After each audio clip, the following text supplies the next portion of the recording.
Shalom saudara-saudari yang dikasihi Tuhan, kiranya kasih Allah senantiasa menyertai kita semua. Renungan kita pada saat ini terdapat dalam kitab Roma, pasal yang ke-10 ayat yang ke-9, yang berbunyi demikian. Sebab jika kamu mengaku dengan mulutmu bahwa Yesus adalah Tuhan dan percaya dalam hatimu bahwa Allah telah membangkitkan Dia dari antara orang mati, maka kamu akan diselamatkan. Dengan tema renungan pertobatan yang sejati. Beberapa teolog mengartikan bertobat artinya berbalik 180 derajat dari kehidupan lama kepada kehidupan baru. Jika kita melihat dalam KBBI, arti dari pertobatan yang asal katanya adalah tobat, artinya sadar dan menyesal akan dosa, perbuatan yang salah dan jahat, dan berniat akan memperbaiki tingkah laku dan perbuatan. Jadi, pertobatan adalah tindakan sadar dan menyesal akan perbuatan dosa yang kita lakukan dan jalani selama ini. Dalam kehidupan orang percaya, Yesus Kristus menjadi jalan keselamatan, dan kita mengaku Ia sebagai Tuhan dan Juru Selamat dalam hidup kita. Pertobatan adalah syarat untuk mengerti akan kehendak Tuhan bagi hidup kita. Berbalik dan meninggalkan kehidupan yang lama menjadi keputusan yang tegas untuk kita ambil, dan tentunya kita tidak boleh bermain-main.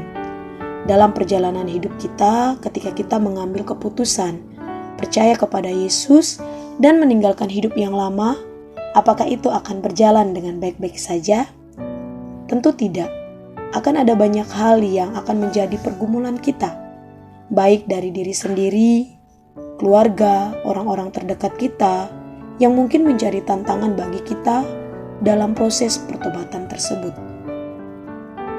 Salah satu contoh, jika seorang pecandu rokok memutuskan untuk berhenti, apakah serta-merta ia bisa langsung berhenti?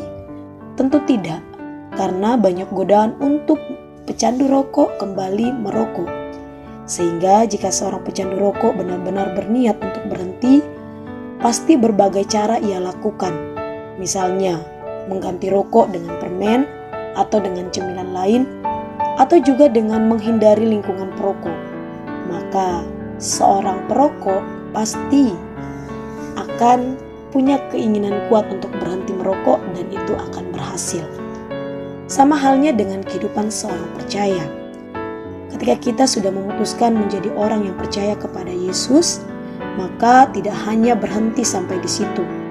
Pengakuan kita kepada Yesus sebagai Tuhan dan Juru Selamat menjadi awal kita memulai hidup yang baru dan meninggalkan hidup yang lama, serta mengerti akan keputusan yang kita ambil. Yesus menyampaikan dalam kitab Lukas pasal yang ke-9 ayat yang ke-23, katanya kepada mereka, "Setiap orang yang mau mengikut aku, ia harus menyangkal dirinya, memikul salib setiap hari dan mengikut aku."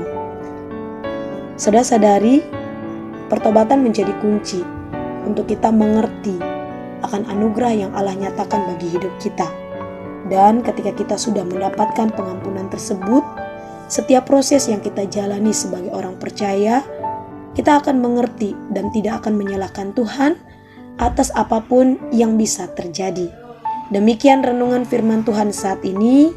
Selamat beraktivitas, Tuhan Yesus memberkati. Shalom.